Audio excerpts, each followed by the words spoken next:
Hi, I'm Tealish and you're watching Coffee and Clix. If you enjoy my content, please like and subscribe, and click on the link tree found in the description of this video for links to my media content. Enjoy, and don't forget, wake up and smell the Clix.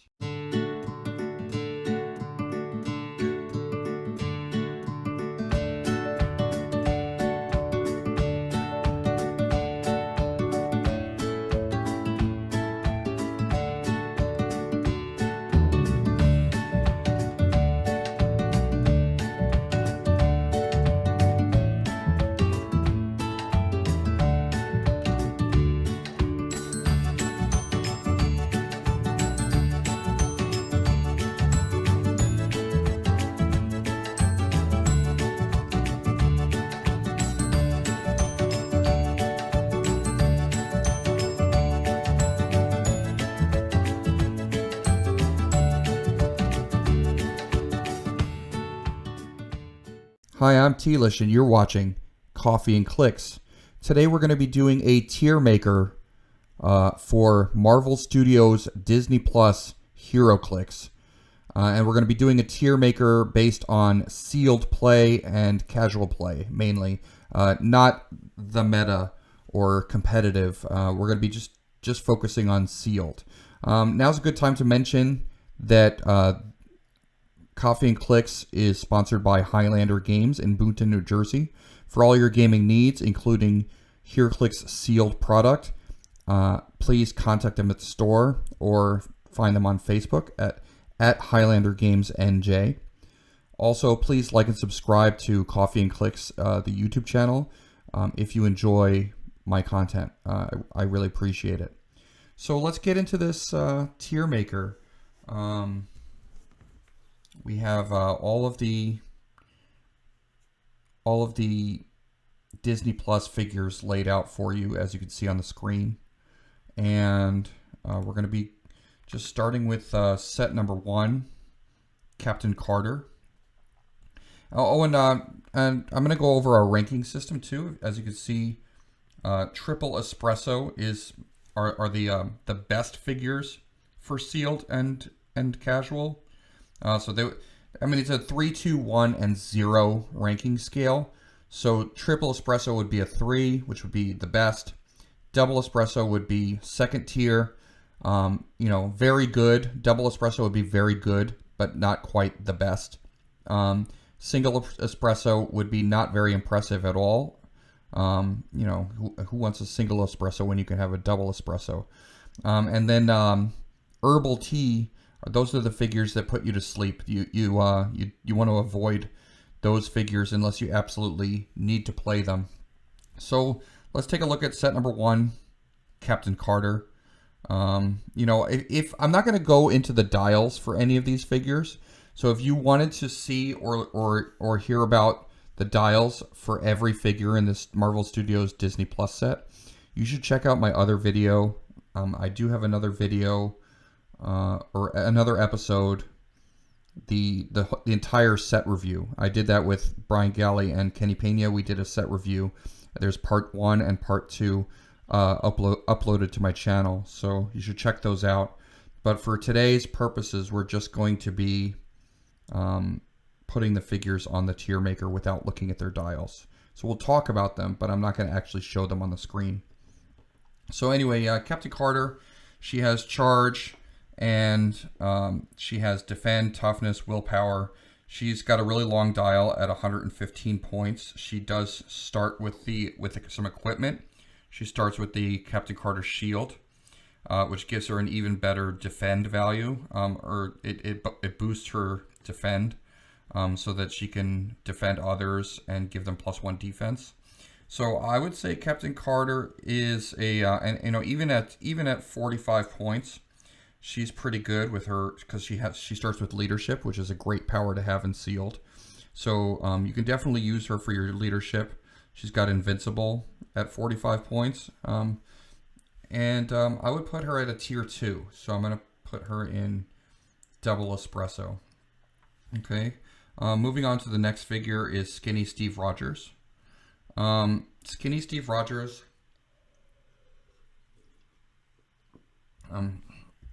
He's 15 points, and he has leadership. He has his special power says leadership. When Skinny Steve Rogers uses it, friendly characters within range are considered adjacent. He's only 15 points, so that's really good. Not only that, but he has the shield team ability. So I think Skinny Steve Rogers is definitely a tier 3. I'll put him there. I mean, chances are if you're playing a sealed team and you have 15 points left over to spend, he could easily be the leadership for your team. And then you don't have to waste those points expending it. You know, because when you're playing sealed, you need leadership. It's very important to have leadership. So I think for 15-point leadership, you know, just that alone makes him worth a lot. And then the fact that he has the shield team ability makes him even worth more. So I think he's a great figure. All right, let's take a look at set number 3. Set number 003, the Scarlet Witch. She has, at 70 points, she has running shot, energy explosion, 6 range with 2 targets. She only has ESD for her defense, but she does have the Avengers Initiative and Mystics team abilities. So, you know, we discussed this in our set review when I was talking with Kenny and Brian. Scarlet Witch is actually, you know, deceptively pretty good because of her energy explosion, running shot energy explosion with 2 targets. That can be pretty dangerous in a sealed game. So I'm gonna put her at a tier 2, Double Espresso for Scarlet Witch. Next we have the Vision.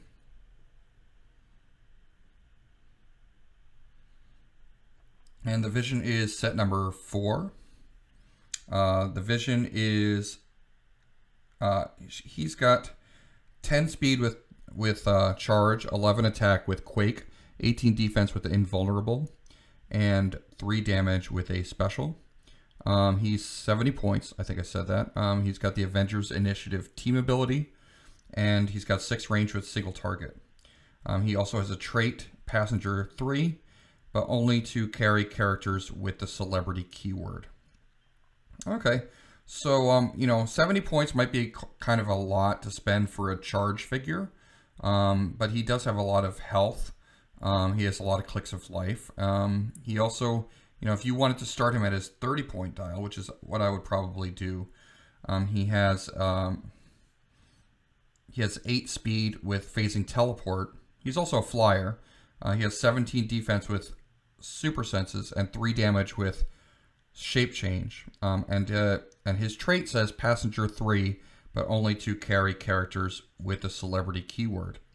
So I might put him at a 1 or a 2. I think he will be useful because he can carry, and I think that's always useful in sealed. But it's really good. It becomes really good if you have a lot of celebrities on your team. So I'm going to put him at a 1, but only because I don't have any 1s here. I might put him on I'm between a 2 or a 1. I'm gonna put Vision at a 1. I think he can be very useful if you need to carry people around. He can be very useful, but I'm not sure he's like make it or break it figure. Okay. The next figure we have is set number 5, Captain America. Okay.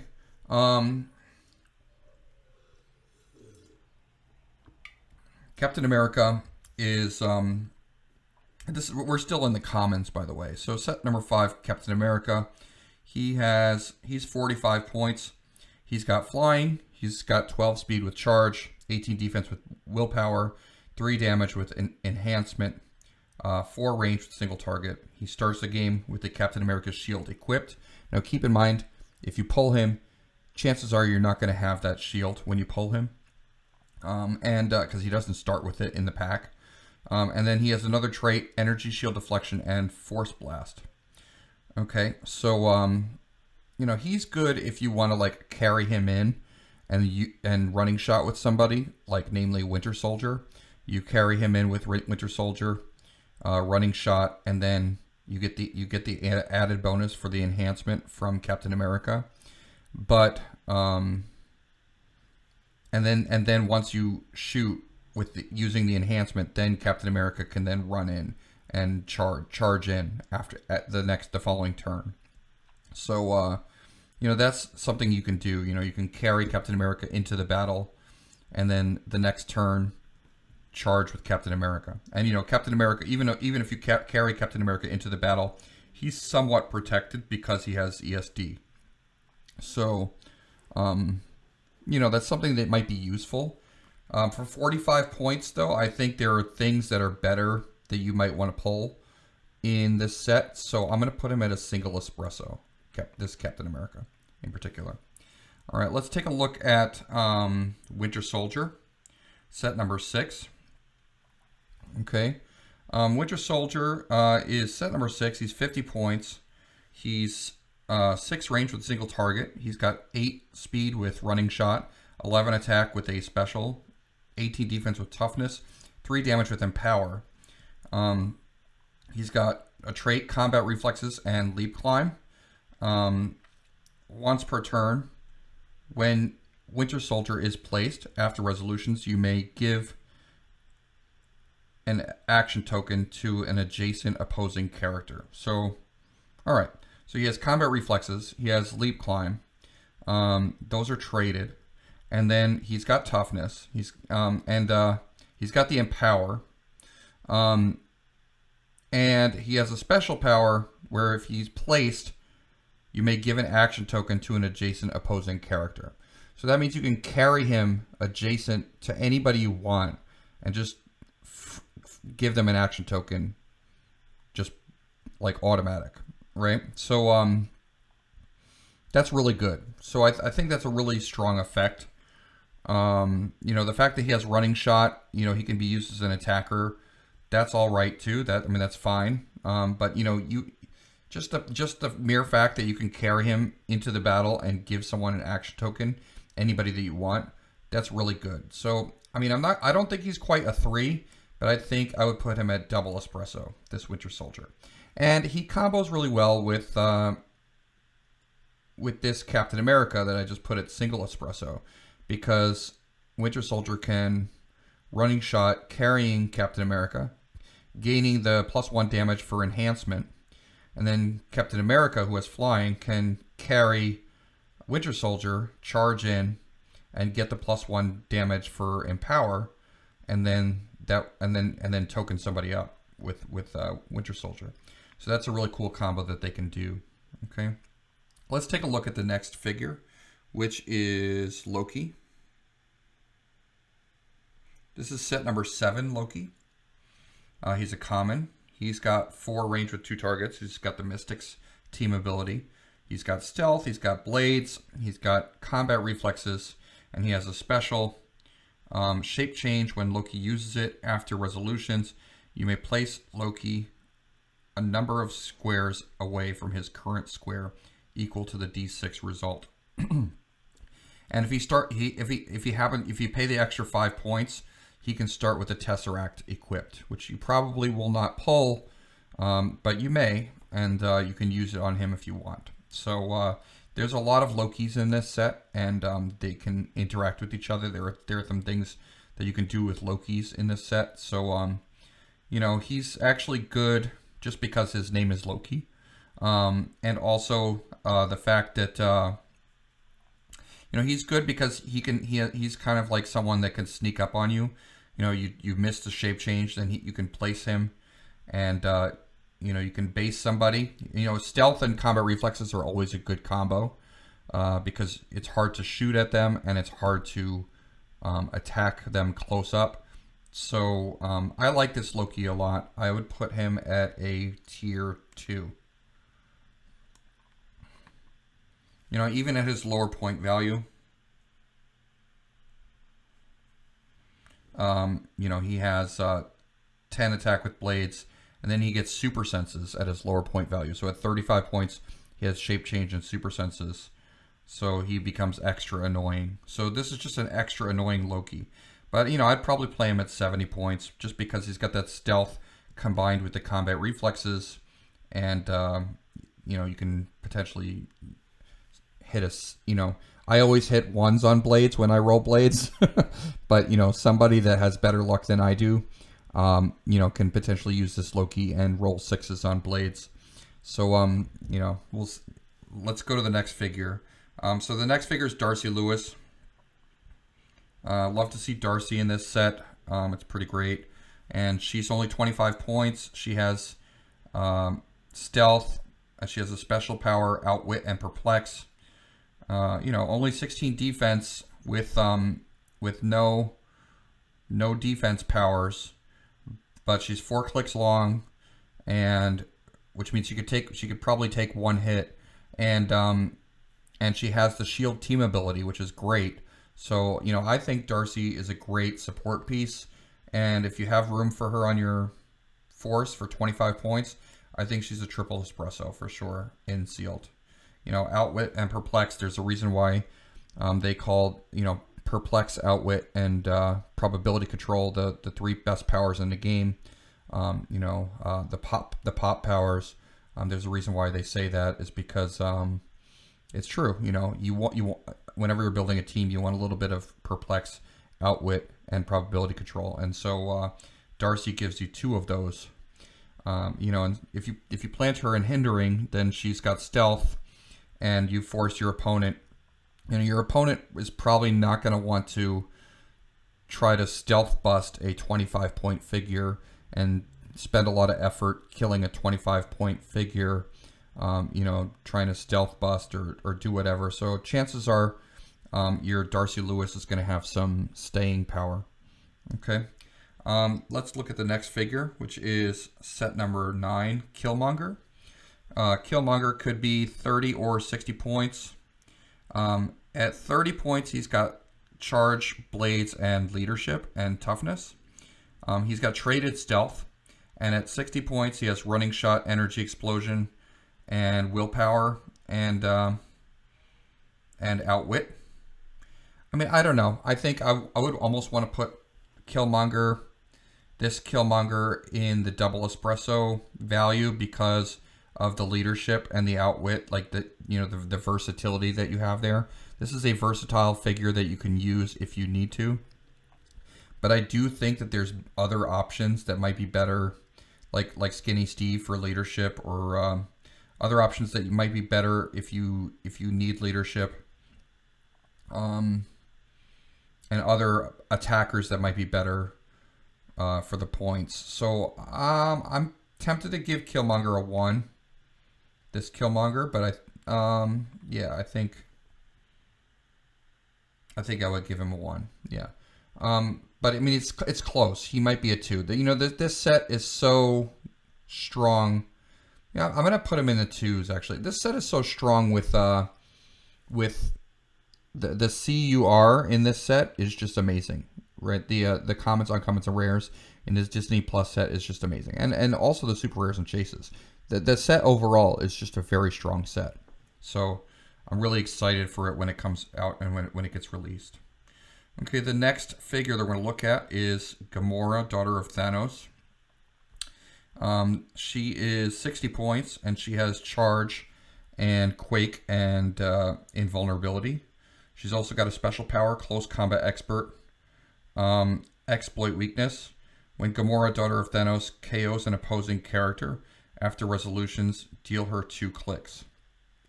Okay, so she's got the Guardians of the Galaxy team ability also, so she can't be she can't be modified by opposing effects, her combat values, she hits for a lot of damage when she's up close because she's got the exploit and close combat expert, so she can hit for 12 for 4 penetrating up close. You know, she's pretty strong as a close attacker. So if you need that, if you need like penetrating damage, she could be pretty strong. I'd also put her at a 2 for, yeah, for a 2 for sealed. Let's take a look at the next one, which is Hunter B-15. Okay, Hunter B-15 is 30 points. She has 4 range with 2 targets. She's 8 speed with phasing teleport, 10 attack with incapacitate. When Hunter B15 uses it, after resolutions, hit characters given an action token are knocked back 3 squares in any direction of your choosing.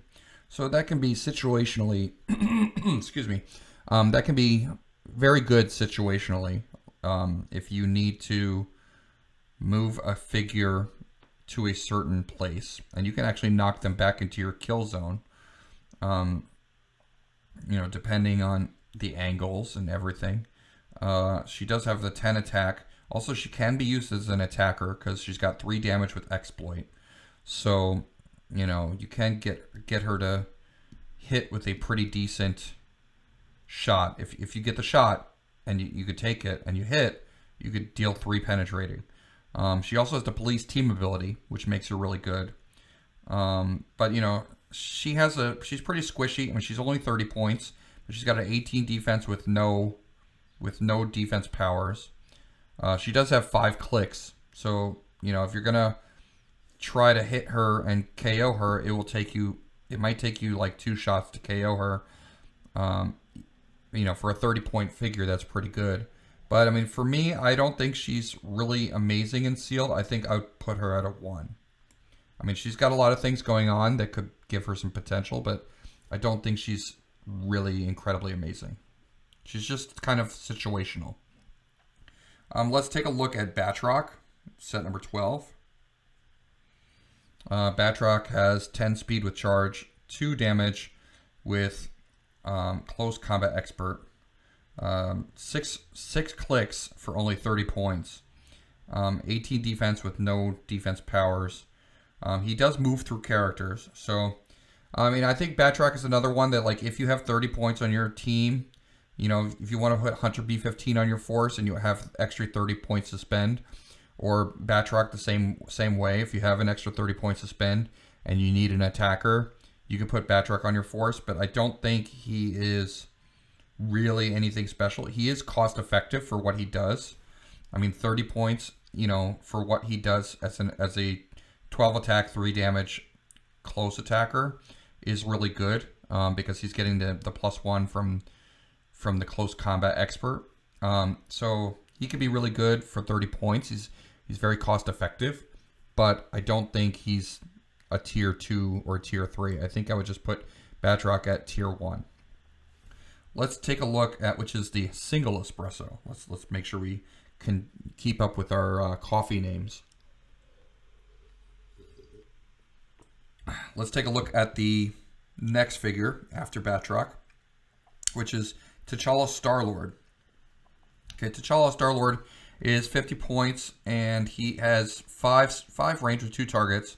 He's a flyer. He's got 8 speed with running shot. He's got the Guardians of the Galaxy team ability, 11 attack with penetrating damage with a penetrating psychic blast, 17 defense with ESD, 3 damage with leadership. I think this T'Challa Star-Lord is definitely a tier 2 figure. He's very good for 50 points because he's got leadership, he's got running shot Pensai, he's a flyer, 5 range with 2 targets. Great. I think he's just a good all-around figure. Maybe not quite a tier 3, but T'Challa Star-Lord definitely gets into tier 2. Then we have Monica Rambeau. This is the first Monica Rambeau of the set. She's 25 points. She's got the shield team ability, 4 range with single target, no speed powers. She has an attack power that says, power, choose an opposing character within range and line of fire. Until your next turn, Monica Rambeau gains immobile, and when the chosen character attacks, it can only target a character named Monica Rambeau. That's very situational, and you have to use a power action to do it. She's also got a stop click and super senses and shape change. She can be hard to take down for 25 points. And you could probably get her into position and do some annoying things with her. But I'm not sure how this is going to play out in sealed, where things move rather quickly. You may be able to immobilize somebody, or not immobilize somebody, kind of absorb an attack with Monica Rambeau against somebody, but I'm not sure if it's really the best thing in. I mean, I think she's gonna be fun and casual for sure. I mean, I might give her a 2. I think in sealed she's a 1. I think it's a tricky thing to pull off. Her little trick that she does with making somebody attack her.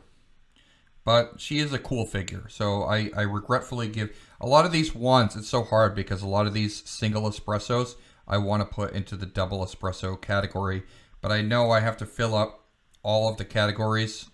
But this set is so good that I don't really want to put a lot of these figures in the single espresso category. Let's take a look at Jimmy Woo. Jimmy Woo is set number 15. He's got plasticity and perplex. And he's got 10 attack, 17 defense with toughness, just 4 clicks of life. Nothing special, just plasticity and perplex. And he's 20 points. He's got and he has a police team ability, which is definitely important. So, yeah, I mean, perplex is a great power. Plasticity is amazing for a 20-point figure. The fact that you can carry him around and use police team ability is great also. I'd give Jimmy Woo a solid 2. I think he goes in the 2 spot. So double espresso. Let's look at Baron Zemo. Baron Zemo's 30 points. He's got leadership, passenger 2, leap climb, stealth, 4 range with single target. He can be a pretty decent attacker if he makes an attack. He's got 11 attack, 3 damage, but he's only got 4 range. I mean, he's mainly a taxi, just like that Vision that we looked at. So in this case, Baron Zemo can carry any 2 figures. It doesn't have to be celebrity keyword. So with combined with the leap climb and the leadership, I'd give this Baron Zemo a 2 for sure, because he's got leadership. That leadership puts him over the top. Now we're moving on to the uncommons. The uncommons, we'll look at Post-Apocalyptic Black Widow, who is set number 17. She has running shot, precision strike, 18 defense with toughness, 11 attack with precision strike, 3 damage with range combat expert, which means that she can shoot for 12 attack, 4 damage. She has 5 range with 2 targets, and she's got steel energy and stealth. I think this Black Widow is very good because she's got that double target precision strike, and she's got high attack values as a shooter, plus the fact that she has stealth, which she should because she's Black Widow. And she's a good range attack figure, similar to that Challa Star-Lord. So I'd put Black Widow at the tier 2. All right, then we have Doctor Strange Supreme. Okay.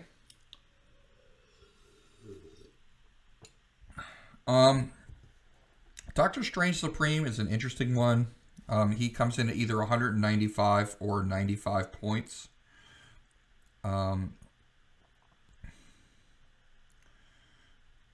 He's really good in sealed, I think, because he has running shot, pen psi, range combat expert, and then he has energy shield deflection and invincible. And if you do happen to pull the cloak of levitation, he can have sidestep and plasticity as well. Okay, and he targets through hindering. So this Doctor Strange Supreme, he's got the cosmic energy and Mystic's team abilities. He's got 8 range with 2 targets. Lots of high values, high attack values.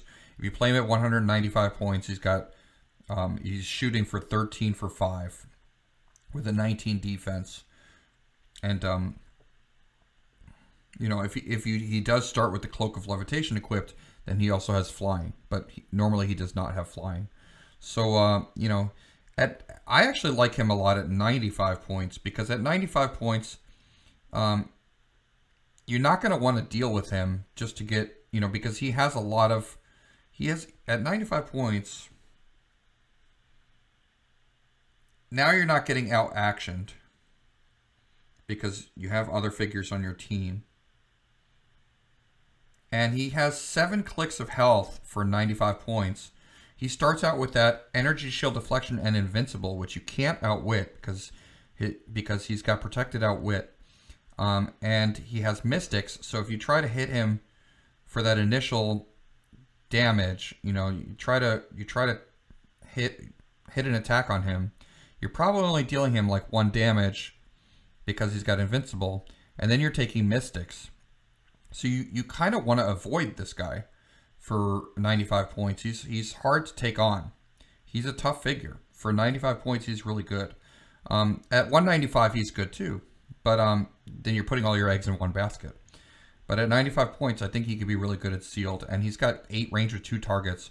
So if you get him in the right situation,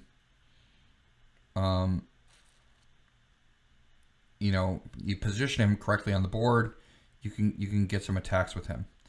And he's shooting for 12 attack for 4 damage, because he does even at 95 points he starts with that range combat expert. So the only thing is you want to make sure that your opponent has to deal with him, that they can't ignore him. You want to get on an open map with Doctor Strange Supreme. Hopefully you could get some kind of a theme team going or something like that, so you can win the map. Because if they bring you to a blocking map, then it's going to be a little bit of a harder. Then Doctor Strange Supreme is going to have a harder time on a blocking map. But on an open map, maybe with a little TK, this Doctor Strange can really shine at 95 points. So I'm gonna put him at a tier 2. I don't think he's a tier 3, but I'm gonna put him at Double Espresso. The next figure is gonna be Mobius M. Mobius. Okay, Mobius M. Mobius is one of my favorite characters from the Disney Plus television shows, from the Loki television show. And he's got police team ability. He's 30 points. He's got 6 range with single target, 8 speed with phasing teleport, 9 attack with telekinesis, 16 defense with energy shield deflection, and 2 damage with a special that says leadership once per turn for all characters with this effect. When a friendly character within range uses phasing teleport and moves 4 squares or less after resolutions, they may make a close attack. So, Mobius is definitely a 3. I would say definitely he's the triple espresso. One of the best figures for sealed in the set, because he's got TK. TK is really strong in sealed. He's got leadership. Leadership is almost essential in sealed. He's got the police team ability, so you can carry him around. And then just for the added effect, he can make your phasing teleport type figures, like your visions. He can make them almost into like charge figures. So if you have someone like Vision on your team that phase teleports, even if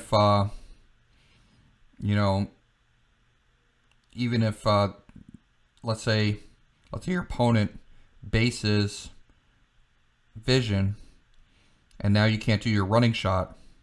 Oh well, you can phase teleport 4 squares and do a charge. And you could do that. Well, it's not really a charge. You can make a close attack after you phase teleport 4 squares, as long as you have Mobius within range. Okay, so that's really cool. So I would definitely put Mobius at a triple espresso for this set. Let's take a look at the next figure, which is Ravana Red Slayer. Ravana Red Slayer is 30 points. She's got 4 range with 2 targets. She's also got the police team ability. She's 8 speed with phasing teleport, 10 attack with incapacitate, 18 defense with defend, and 2 damage with probability control. And it's not just any ordinary probability control. She also says that friendly characters with a shared keyword within range and line of fire have safeguard opposing probability control. I'd also give Ravana A3. I think prob is one of the best powers that you can play in sealed. It's almost essential to have prob on your team when you're playing sealed. And also the fact that she has 18 defend makes it so that she can defend everybody and then prob the opposing attack rolls. So it gives all your characters high defense, and she's a really good defensive figure. And also, you can prob your attack rolls too. So for 30 points, that's great. And the fact that she protects your figures from being probbed against. All right, let's take a look at the next figure, which is Vision. This is the Gym Shorts Vision from the Halloween Spooktacular. Okay, he's 45 points. He's got 9 speed with stealth, and he's a flyer. He's got the Mystics team ability. He's 11 attack, 18 defense with invulnerable, 2 damage with close combat expert and exploit weakness, and he's got a stop click, and he also has traded shape change. And when Vision uses it and succeeds, heal him 1 click. So I think just the fact that he has shape change, and then if he succeeds, he can heal off his stop click, makes him better than a single espresso. He doesn't have any move and attack powers, but if you carry him, he can carry somebody in because he's a flyer, and you could also carry him in. As long as you get him in close and base somebody with Vision, now they have to deal with that like healing shape change with the stop click. He becomes very annoying. The fact that he has Mystics even compounds the issue more because it makes it harder for your opponent if they're hitting him, and then he keeps healing, and then they keep taking damage from the Mystics. So that can be very annoying. So I'm going to put this Vision at a tier 2. Originally I thought he was a tier 1, but when me and Brian and Kelly, let me say this correctly, Brian, Kenny, and I talked about it when we were doing the set review. I was convinced that this Vision is actually better than he seems to be on the dial. Just by looking at his stats, I think he's actually better the more you look at him. So all of these Halloween Spooktacular figures are actually pretty good because they have that shape change and then heal 1 click, and they're all Mystics. So let's take a look at the next one, which is Wanda Maximoff. She's set number 22. And she is also a Halloween Spooktacular figure. She has 45 points, 8 speed with mind control, 6 range single target, 10 attack, 19 defense with defend, and 2 damage with probability control when Wanda Maximoff uses it to re-roll a friendly attack roll. If the attack hits, after resolutions, remove an action token from the attacker. I would definitely say she's just a 3 all around. She's an amazing figure in sealed with the prob and the 19 defend for 45 points. She has Mystics team ability as well. She has a stop click. She heals. She's got shape change. This Wanda Maximoff is really good. Great figure. Let's take a look at the next figure, which is Tommy Maximoff. Tommy Maximoff he's also a Halloween Spooktacular figure. He's 45 points. He's got Mystics. He's got 8 speed with hypersonic speed, 10 attack with precision strike. When Tommy Maximoff hits with a close attack, hit characters immediately drop any held objects and or unequips any equipment. He's got 17 defense with tough with super senses and 2 damage with a special. Okay, and then he's got a stop click. So yeah, he can be pretty annoying. I mean, there are a lot of figures with equipment in this set, so I would say this one might be a 1 just because he's only dealing 2 damage. But if you, I would say that if you have 45 points to spend and he's in your booster, and you know, I wouldn't feel bad or I wouldn't feel sad about playing him. He's actually pretty good, but I'd still give him a single espresso for the Tommy.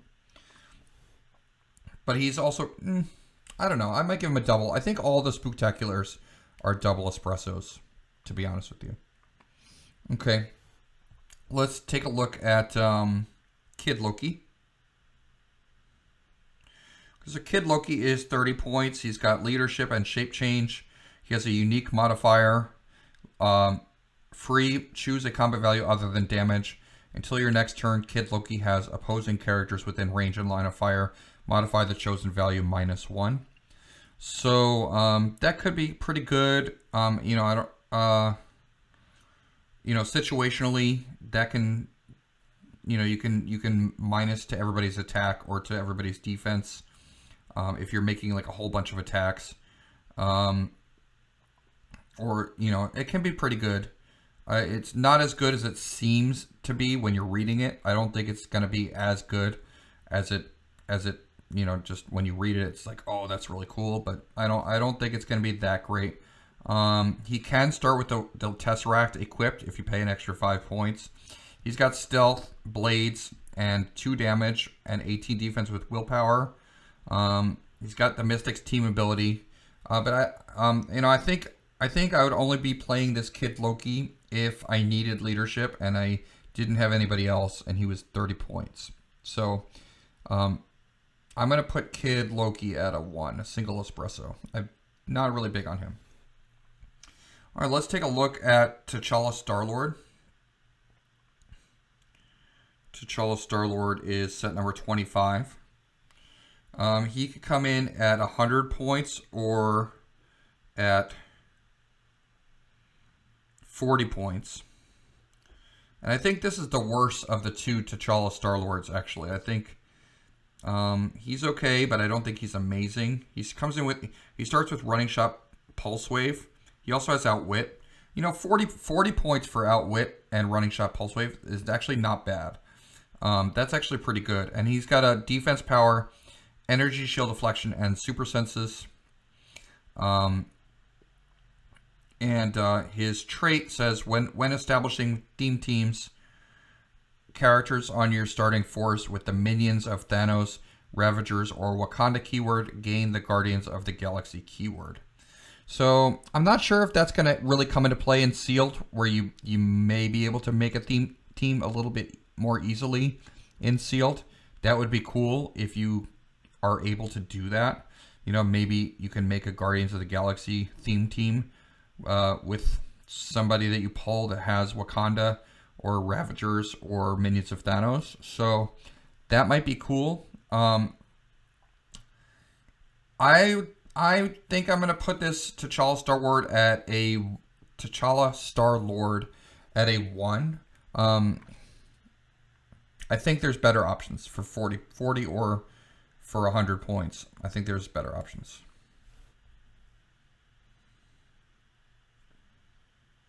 Let's take a look at Monica Rambeau, who's set number 26. She's got 45 points. She's got the shield team ability, 8 speed with phasing teleport. She's not a flyer. She has 10 attack, 18 defense with ESD, 3 damage. Unique modifier: when an opposing character makes a range attack targeting one or more adjacent friendly characters, modify their attack -1. Okay, so I mean that combined with a lot of the characters that have defend in this set, you could create kind of like a pseudo defensive shell in Sealed, depending on what you pull. But I think that's pretty situational as well. I think, and she can be a decent attacker for 10 damage. Sorry, 10 attack and 3 damage. She's not bad. The fact that she has shield team ability is always a plus. But I think I see her just putting her at a 1. Single espresso. Let's take a look at Tyler Hayward.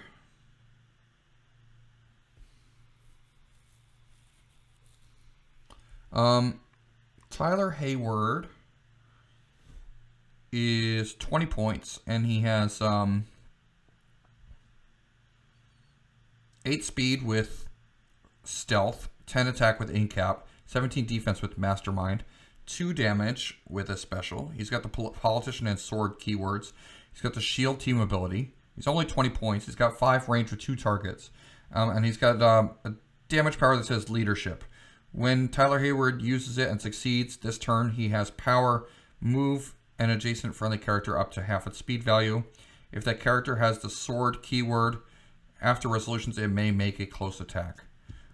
So I think for 20 points, you know, I mean, he's good because he has leadership. So not as good as Skinny Steve. Skinny Steve's only 15 points. I believe they both have the shield team ability. If I'm looking at Skinny Steve again. Yeah, they both have the shield team ability. So Skinny Steve is just strictly better, I think. But I mean, Tyler Hayward can do things that Steve can't, but it's very situational. You need to have somebody else with the sword keyword in order for that to be useful. So I think Tyler Hayward, I'd maybe put him at a 1, maybe a 2, just because he's cheap leadership. And then let's take a look at Baron Zemo. Baron Zemo is 60 points. He has the Masters of Evil team ability. He's got 6 range with 2 targets. He's got the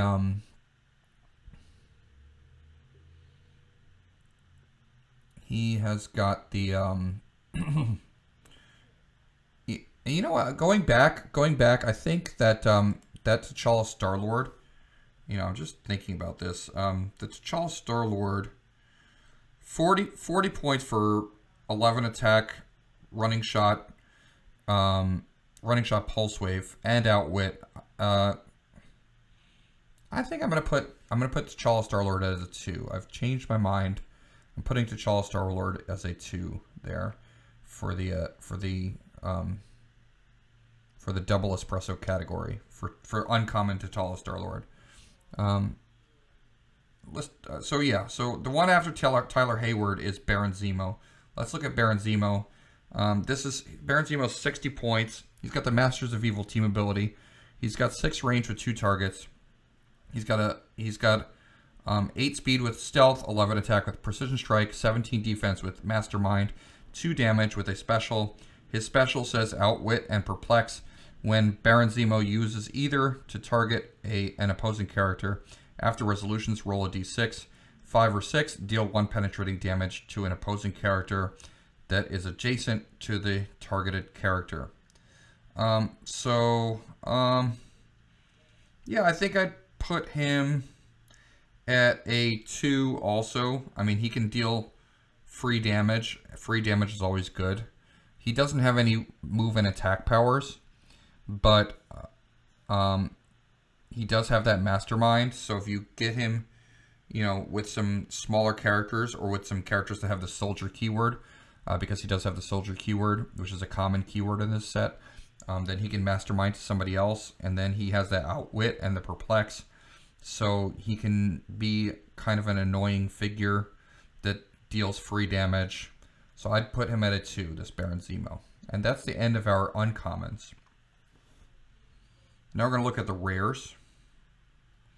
And the first rare we're going to look at is Miss Minutes. Miss Minutes is 35 points. She's got 6 range with 2 targets. She's got 6 speed with a special, and she's a flyer. She's got 12 attack with incap, 18 defense with super senses, 1 damage with probability control. She is a tiny size figure. She's got, which means she can be carried by just regular normal size figures. She's got 18 defense with a stop click on her last click. Stop click, regeneration, and super senses. So she has super senses her whole dial. Her trait says free, choose an opposing character within range and line of fire.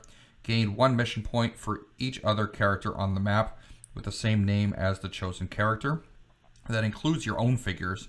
So, you know, if they're playing a Loki and then you're playing 5 Lokis, then you can target their Loki and then gain 5 mission points because of your Lokis on your force. So that's pretty cool. And don't forget that, you know, with mission points, if you score 20 mission points, you win the game.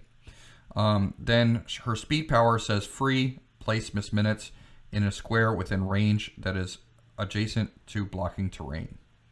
So that's really cool. So you could just poof right next to blocking terrain as long as it's within 6 or within her range. And she's 35 points, so I think she's amazing, this figure. She's a flyer. She can carry people around. She can be carried around. The fact that she has a stop click makes her harder to deal with for 35 points. The fact that she has, you know, to shoot at her, you're shooting at a 19 defense because she's tiny size and she's got prob. So she could, you know, even if you're not playing with the mission points and you're not planning on scoring a mission point win, she can be your taxi and a prob figure. She's a great support figure. And then as a bonus, she might get you some mission point wins, you know, in a tournament or something like that. So I think Miss Minutes is definitely a 3. I think she's great. Okay, let's take a look at the next figure, which is Party Thor. Party Thor is 50 points, 6 range, single target, 8 speed, flyer with running shot, 12 attack, 18 defense with invincible, 2 damage with shape change. And his 12 attack special power is Pulse Wave. When Party Thor uses it after resolutions, you may give all hit characters an action token.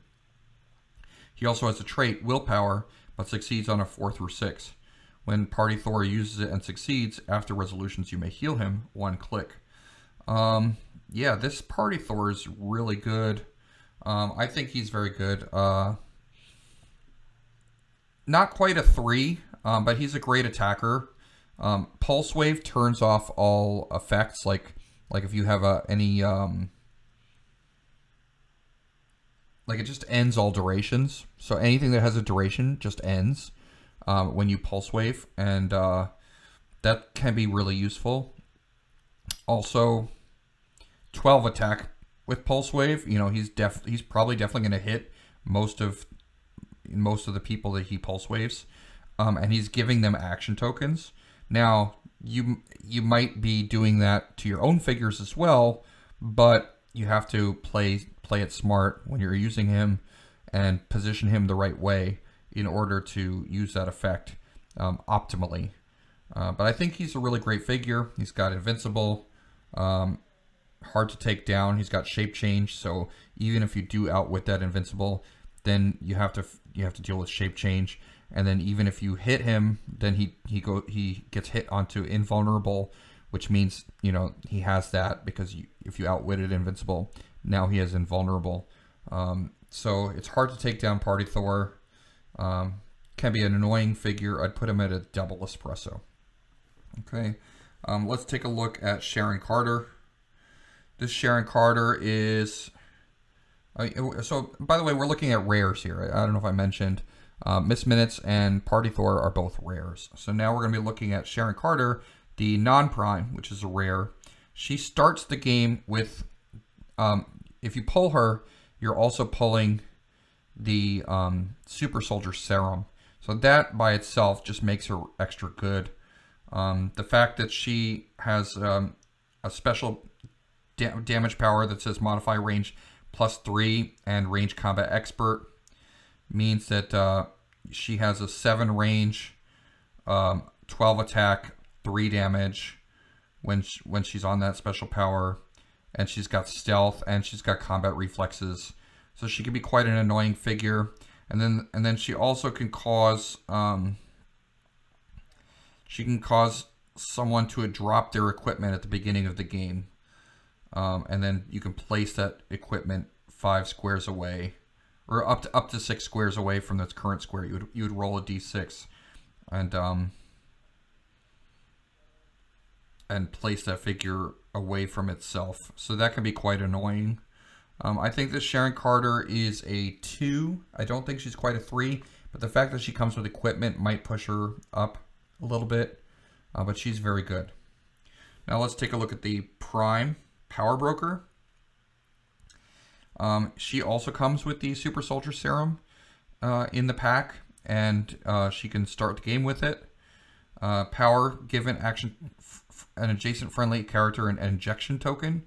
When Power Broker uses willpower and succeeds, you may also remove an action token from each friendly character that has an injection token. So, you know, let's say you have a really strong character on your team, and you want to keep them going and keep removing tokens from them.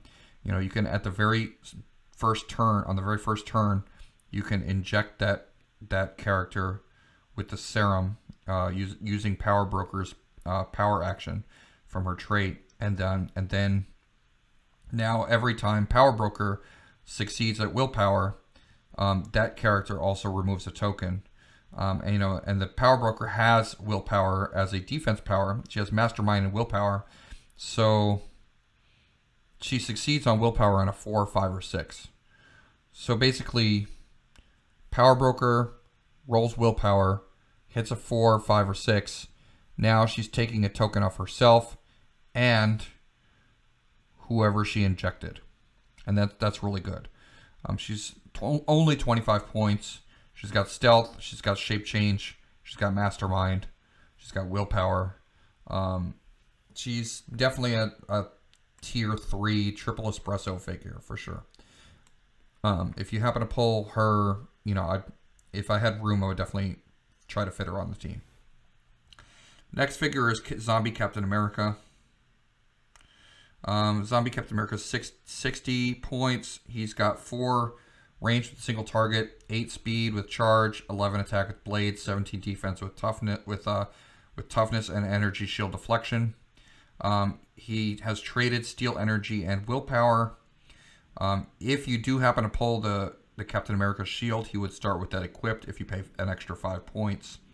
When he hits with a close attack, you give him a food token, and you can remove a food token to modify his combat values by +1 until your next turn. I think he's okay. I think Zombie Captain America is probably not your best pull for 60 points, so I'd put him at a single espresso. You know, he's basically a charged blades figure that can be beefed up, but I don't think he's that amazing.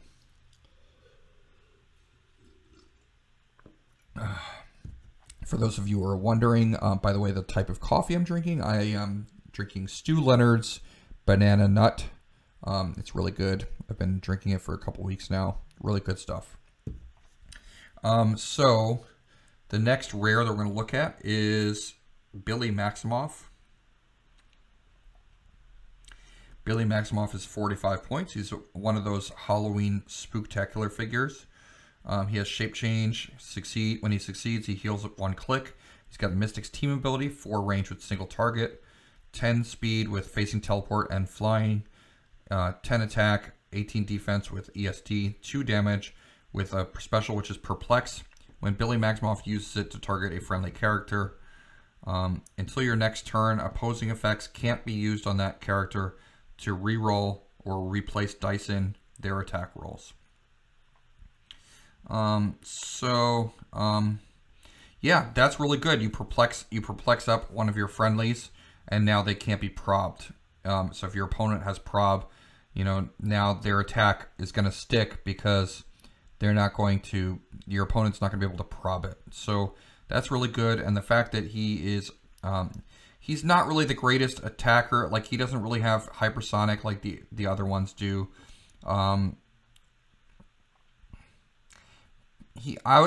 This is maybe I think the weakest one, but I think it's still pretty good. So I'm going to give Billy Maximoff a 1, even though I think he is still pretty decent. Like, a lot of these are really tough to give a 1 or a 2 to. Let's take a look at Heist Nebula. Heist Nebula is 65 points. She is 4 range, single target, 10 speed with a special, 11 attack with precision strike, 17 defense with invulnerable, and 3 damage with perplex. She has a trait. When the Heist Nebula hits after resolutions, unequip each hit opposing character. If the hit character wasn't equipped, generate a loot light object adjacent to the hit character instead. Free, remove an unheld loot light object in your starting area from the game. If you do, gain 3 mission points. Free, remove an unequipped opposing equipment in your starting area from the game. If you do, gain 6 mission points. Okay, so you know, you want to charge in and hit with Heist Nebula. And then, because she also has her special power is charge, plasticity, and stealth. So you want to charge in with her, and then grab the object that is created or generated or dropped, and then bring it to your starting area.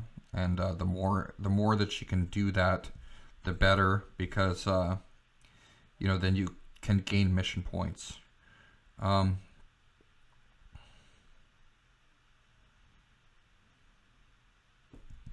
So, you know, that's very interesting. I think she could be good. I don't know if you're going to get many mission point wins out of her in Sealed, but I think it's definitely doable. It's like an interesting strategy. I'd put her at a 2. I think she's hard to utilize, but she's also a decent attacker, so, and she's got Perplex. I don't think she's bad. I think she's a double espresso. Let's take a look at Loki. This is another Loki in the set.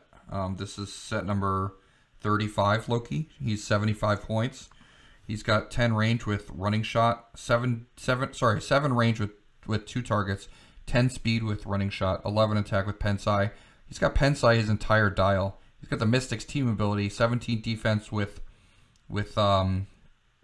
ESD, and 3 damage with Outwit. He possibly starts with the Tesseract equipped if you do pull that, and you pay an extra 5 points. He's got traded shape change. He's got a stop click with barrier, and when the click is first revealed, you may place Loki up to 4 squares away from his current square, then generate up to 4 blocking terrain markers in squares within range. At the beginning of your turn, remove those markers even if this power is lost. He also has, on his trait with his shape change, he also has some wording after the shape change. It says, if Loki would be the first friendly character to be KO'd this game, you may instead replace him with another character named Loki from your sideline that has equal or less points than Loki on its starting click. Sideline active. Once per game, if another character named Loki is the last friendly character on your force, while this Loki is on your sideline, when that character would be KO'd, you may instead replace it with this Loki on click number 1. I think that's just an amazing trait because, you know, chances are you're going to pull 2 Lokis. It's going to happen eventually, you know. And so I think it's really great because you could just run Loki in to the battle, and then you know, with his mystics and with his stop click and with his shape change, you know, he's going to be a little tough to take out.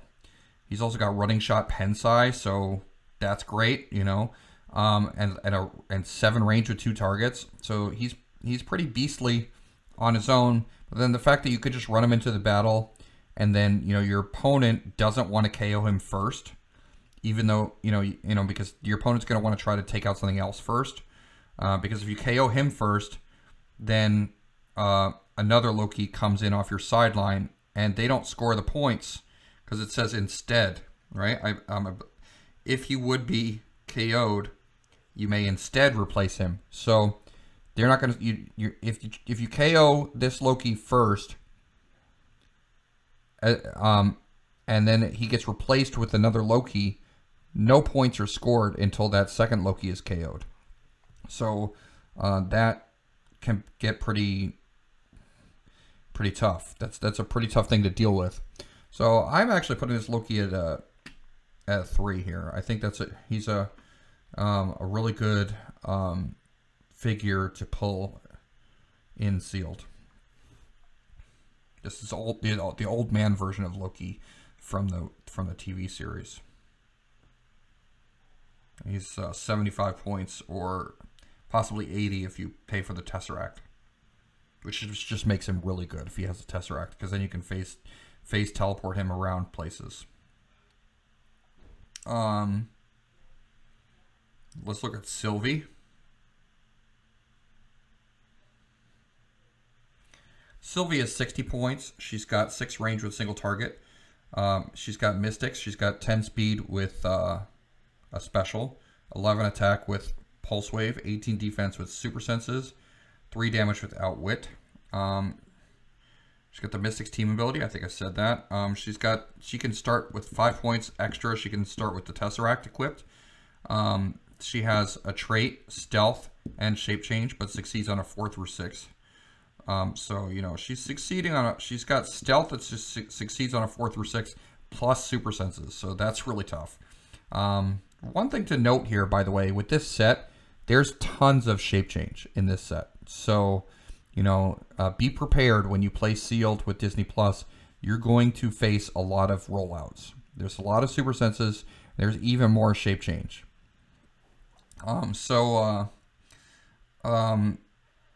She's got Stealth, Shape Change, and she also starts with Super Senses.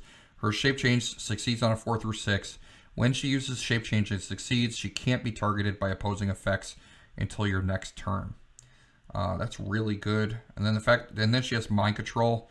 When Sylvie uses it after resolutions, she may use Mind Control as free, but only to target a character adjacent to a previous character, or to a previous target that she hasn't targeted with Mind Control this turn, regardless of range, line of fire, or adjacency.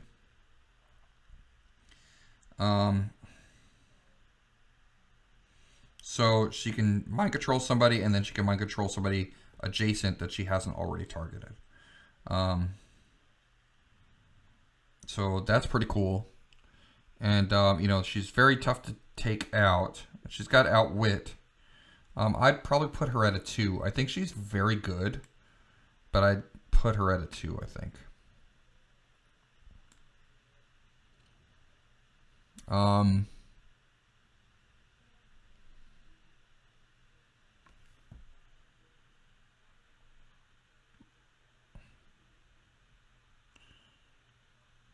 Yeah, I mean, she's a close one, because she's also almost as good as that Loki that I was just talking about. So I mean, Sylvie's really good.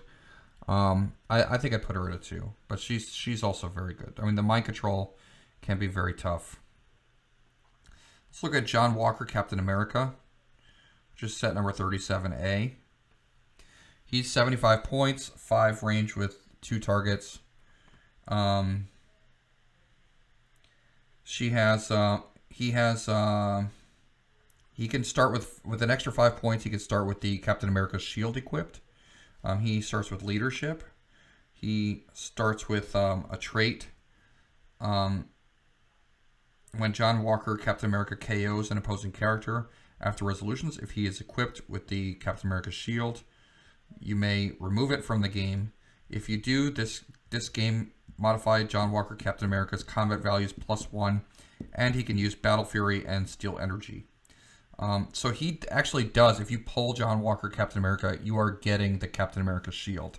So that's one thing to note. So you're probably paying 80 points for him with the shield. And that's really good. That just makes him automatically a good sealed pull.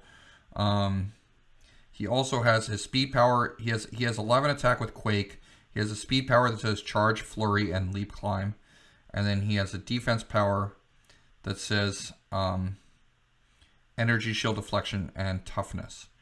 So for 80 points for leadership, he's got the Charge, Flurry. He's got 5 range with 2 targets if you do need to make a range attack.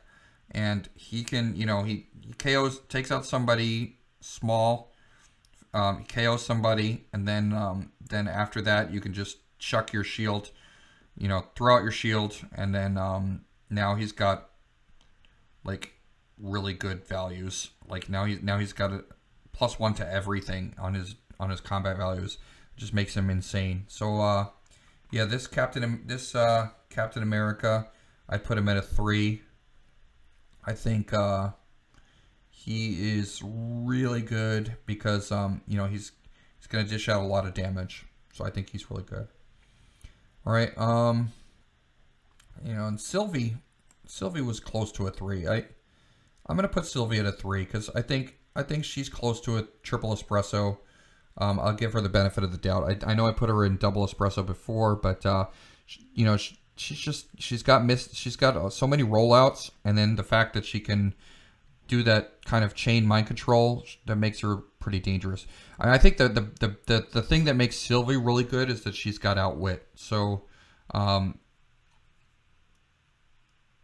Outwit can be useful. You know, it's one of the best powers in the game, Outwit.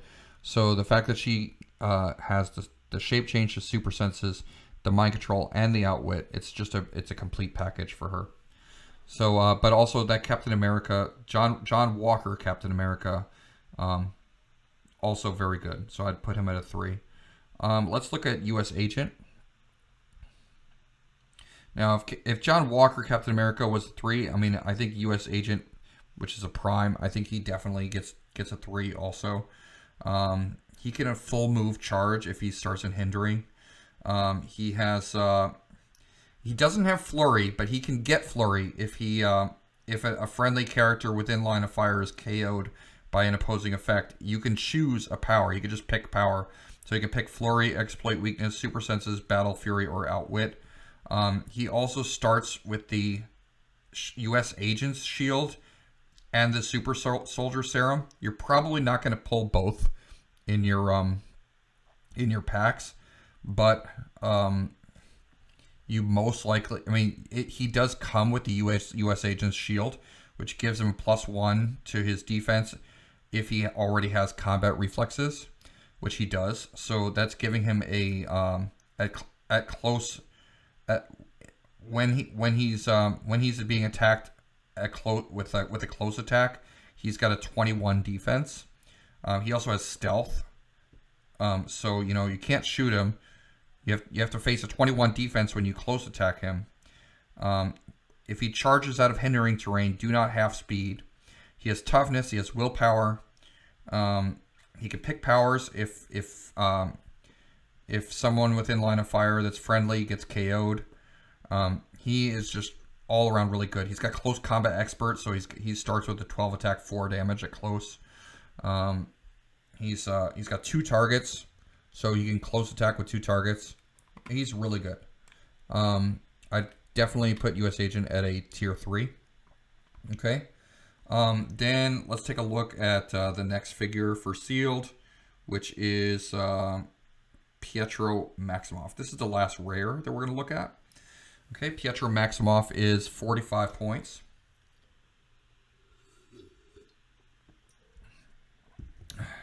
He is set number 38. He's got the Mystics team ability. He's got 11 speed with a special, 10 attack, 18 defense with super senses, 2 damage with outwit. He's got a stop click. He is one of those all new Halloween spooktacular figures. So he has traded shape change, and when Pietro Maximoff uses it and succeeds, heal him 1 click. Okay. His special is hypersonic speed. When Pietro Maximoff uses it, after resolutions, roll a d6. 4 through 6, give an action token to each opposing character he moved adjacent to during the action, and he has a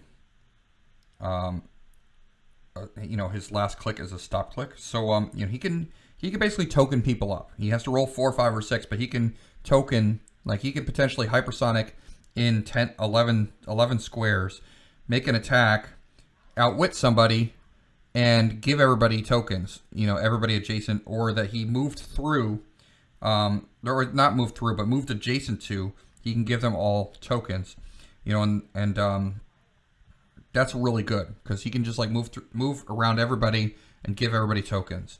You know, giving people tokens in sealed is a way of gaining tempo, and it's really powerful in sealed. So I'm going to give this Pietro Maximoff A3. I think he's excellent. He's one of the better spooktacular figures. I think he's excellent. Plus he has the mystics, the shape change, and when he hits it, heal 1 click. So he can heal off his stop click. He's dealing mystics if you hit him. He's really good. Triple espresso for Pietro Maximoff. Okay, then let's take a look at the super rares. We're gonna look at Spider-Man first. You know, I'm gonna be really excited if I pull this Spider-Man just because I want the Cloak of Levitation. I think he's really good. I'm more like him for the cloak than I do for the figure itself. But actually, the figure's not bad. He's actually not bad. He has a wild card team ability, Spider-Man team ability, 5 range with 2 targets, 75 points, plus 5 points for the Cloak of Levitation. So he's really 80 points. He has 10 speed with charge, but then he also gets that sidestep and the plasticity and flying with the cloak.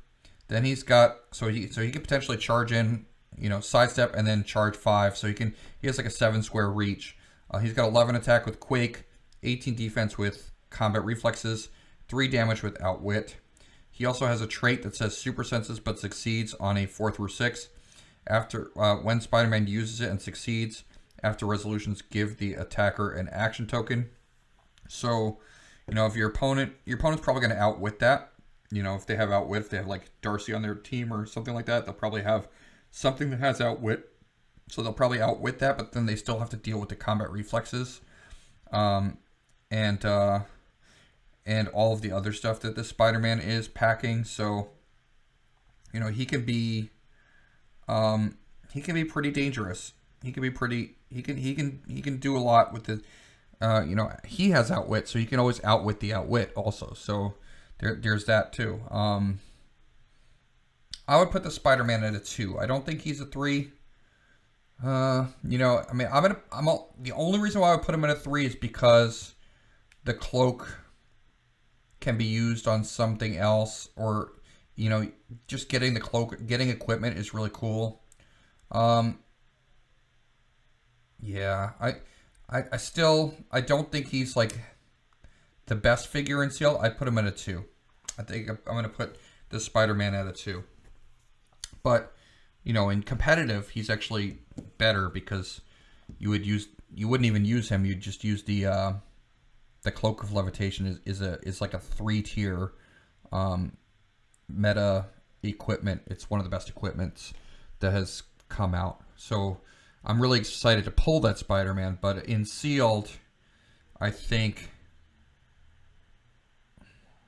I'm going to put him at 3.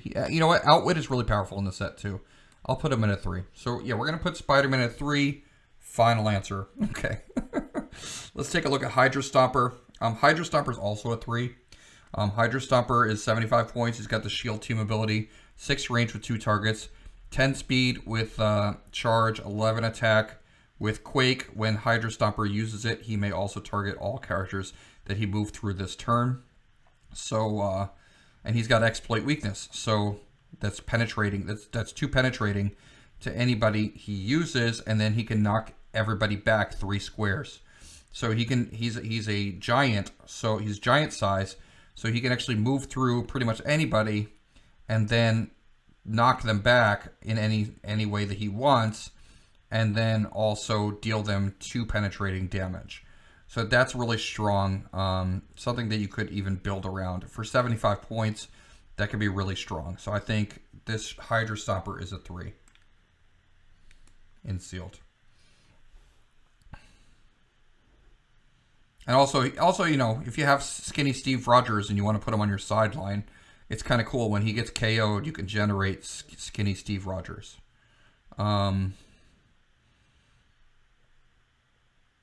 So Hydra Stomper is really cool. Let's take a look at Captain Carter. So I think we're going to be having a lot of 3s come up now because we're into the super rares and chases. And if you pull a super rare or a chase and sealed, you know, it's not a definite, but usually a lot of times, you know, they're pretty good. You know, they're not always auto plays, so we're gonna see what happens here. But this Captain Carter is definitely an auto play.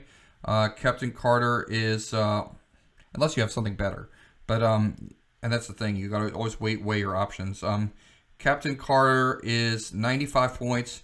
She does come with the Captain Carter shield, so you're pulling that as well. She's got traded defend, and the Captain Carter shield will, the Captain Carter shield gives you defend, and if you already have defend, then adjacent characters get +1 defense. Okay, and then also, this Captain Carter has a trait. Non-adjacent friendly characters within range modify defense +1. So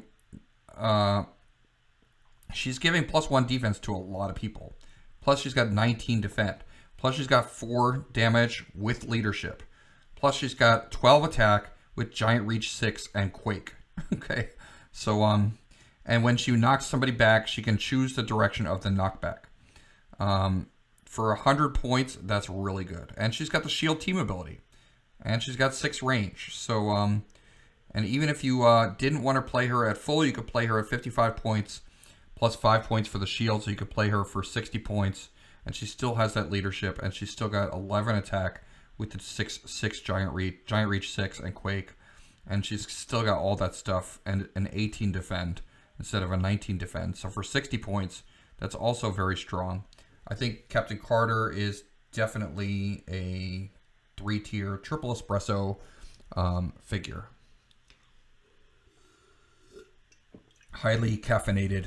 We're going to get into the highly caffeinated figures. So now let's go into Captain Carter Prime. Captain Carter Prime is 75 points or 35 points. She also has leadership and enhancement. So I'll read her 75-point line. At 75 points, she's got running shot, 12 attack with precision strike, 19 defense with invincible or willpower. Her damage power is enhancement and leadership. When Captain Carter uses it and succeeds, once this turn, a friendly character that has the shield team ability may use it as free. So that's cool because there's a lot of characters in this set that have the shield team ability. Just having leadership is really cool. She can start the game with the Captain Carter shield equipped, so you're really paying an extra 5 points. Oh no, you're not, because that does not cost anything for her. So she can automatically start the game with that either the Captain Carter shield and or the Super Soldier Serum equipped. You can start with both of them at the same time if you want. So if you happen to pull the Super Soldier Serum, then that is pretty cool, because then you will get that. So that's pretty cool. I think I might have made a mistake and said that Sharon Carter, the non-prime, starts with the Super Soldier Serum. I don't think she does. I think you have to pull the prime in order to get the Super Soldier Serum. I do not think that they're non-prime. I have to double check that. I have to double check to see if that's true. No, you know what? I think she does. I think she does start with it. She's a rare, so that would be a rare equipment. Yeah. So I was correct originally. The Super Soldier Serum comes with both the prime and non-prime Sharon Carter. So if you happen to pull Sharon Carter and prime Peggy Carter, prime Captain Carter, then you can start her with both equipments. She also has a trait when establishing theme teams, characters on your starting force with the soldier or spy keywords gain the shield keyword. So a lot of this stuff is situational, as I think this is one particular prime that's better in constructed than she is in sealed. So, because in Sealed, she's great. She's got the Avengers Initiative team ability, so she can see through hindering. She's got the Shield team ability. She's got 6 range with triple target. She can also, she can defend everybody with the 19 defend. But I think she's not as good. I think she's still a 3. I just think in Sealed, maybe the non-prime might be a little bit better. Or it really depends on what you want. I think they're both good. I'm going to give them both Captain Carter's triple espresso. All right, let's move on to the next figure, which is Agnes. Agnes is the last of the Halloween Spooktacular figures, and I'm going to definitely give her a 3. She's really good at, she's got shape change. When she succeeds and uses it, heal her Clix, so she can be very annoying with her Mystics team ability. In combination with Mystics.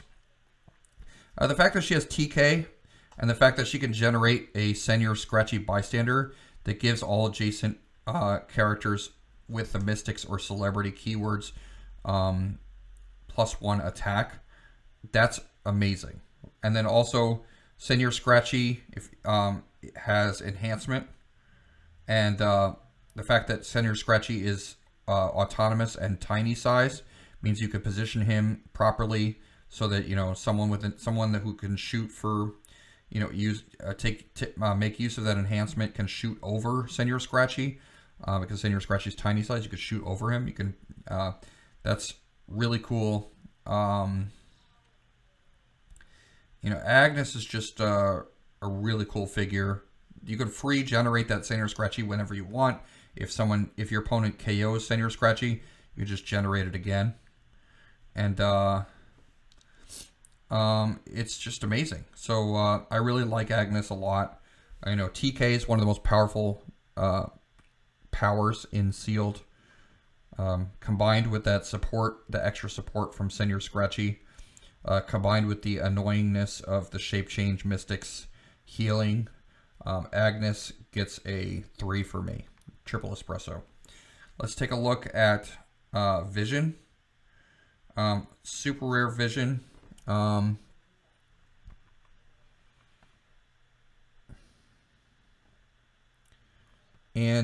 Super rare Vision is definitely a 3. I mean, I would play him at 100 points if I pulled super rare Vision. This is the non-prime. I definitely pull him at 100 play him at 100 points. He's got the Avengers Initiative team ability. He's got running shot, pen size, shape change, super senses, and impervious. So he's got 3 rollouts. He has phasing teleport. He says friendly characters automatically break away from characters that Vision hit this turn, so you can use that. He has like a retaliation thing where if you power action, he can you can retaliate with him on an opposing character that attacked Vision or damaged another friendly character since your last turn. With a close attack, he can make a close attack on them. And if it was somebody that had a celebrity keyword, and another friendly character with a celebrity keyword was damaged, then that retail is free instead of a power action. It's a free action. So that's really cool. So Vision can retail. He has 3 rollouts. He has penetrating damage. He's got 7 range. He's got improved targeting, hindering. He's just a really strong attacker. One of the strongest attackers in the set. I would put him at a triple espresso for sure. And then we look at Prime Vision, which I really want to play him at 200 points. I think that's just really cool to play him at 200 points. I haven't really done much thinking about this Prime Vision, but I think I'd have to also give him a 3. I mean, he can do full move flurry with phasing teleport. If he's played at 200 points, he's got 12 speed, flying, and it says flurry phasing teleport. When the Vision uses phasing teleport, after resolutions, it can use Flurry as free. So you could just move him 12, phase teleport, and then Flurry. And then he's also got Invincible, Super Senses, and Willpower, and that special power is Protected Outwit. And then he's got a damage power, Outwit, and Shape Change. And when the Vision uses Shape Change and succeeds, after resolutions, heal it 1 click. So, you know, he's got 2 rollouts. He's got Invincible, his entire dial. He's got an extremely long dial. He's also got traded plasticity. And it says, you know, I should mention, it says adjacent opposing characters can't use improved abilities. So that could be very annoying to your opponent. I mean, this guy's a 3 for sure. So I'm going to put Vision Prime as a 3. So we're starting to get a lot of 3s for sealed. Let's take a look at the Watcher.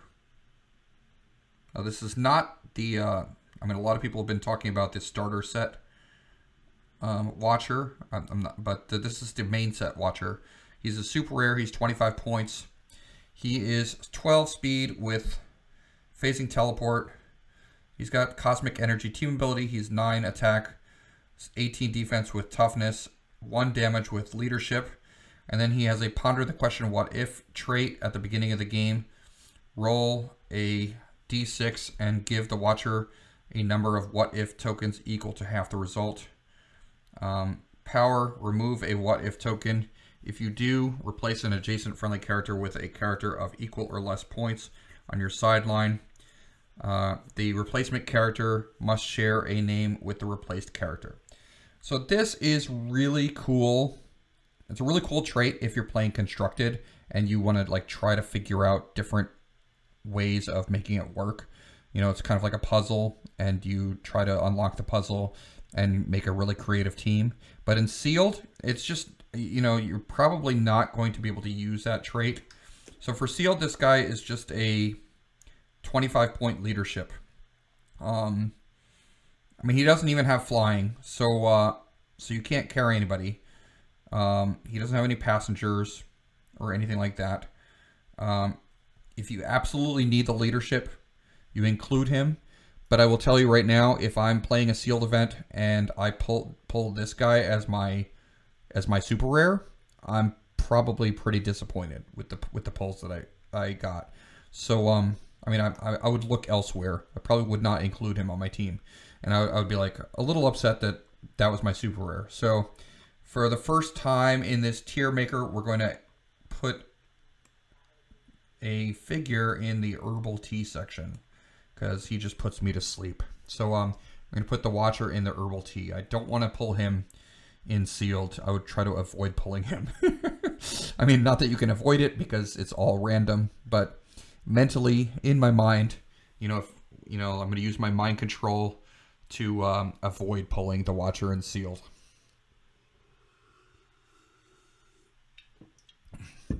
So the next figure is Alligator Loki, which is actually just called Loki in the set. So it's another Loki. You know, if you do pull him, you know, combined with that old man Loki that I put there before, he can be really cool on your sideline. So this Loki is 65 points. He has the Mystic's team ability. He's got 0 range with single target. He's got the dolphin symbol and 10 speed. So don't forget the dolphin symbol means like if the line of fire crosses water and or if I forget how it's worded, but if you're in water and somebody tries to target you, they can only target you within 4 squares, I think. I don't quote me on that. I'm not 100% sure, but it's something like that. And also this Alligator Loki has stealth. So he's combining the water symbol with stealth. If you put him on a water map, he could be really good. He's got a special power, charge, flurry, stealth. He can start with the Tesseract equipped for an extra 5 points, which would be 70. He does not. If you pull him, you don't get the Tesseract, so you'd have to pull him elsewhere. You'd have to pull the Tesseract elsewhere. His attack power is Blades, Claws, Fangs, Precision Strike. When Loki uses Blaze Claw's fangs, hit characters gain immobile until your next turn. So he's doing like the little alligator roll, which is kind of cool. He's got 18 defense with toughness and 3 damage with shape change, and he does have the Mystic's team ability. So you know, I mean, I think this Loki's really cool. Do I think he's like you know, like I think he's definitely an awesome play in sealed. Compared to the other super rares, I'd put him in as double espresso. But I mean, he's Alligator Loki. I mean, he's cool no matter what. Like, even if I give him a double espresso, you know, he knows that what I really think of, you know, Alligator Loki. Alligator Loki, you know what I think of you. You know, I in my heart you're a 3, but I have to put you at a 2 compared to the other super rares.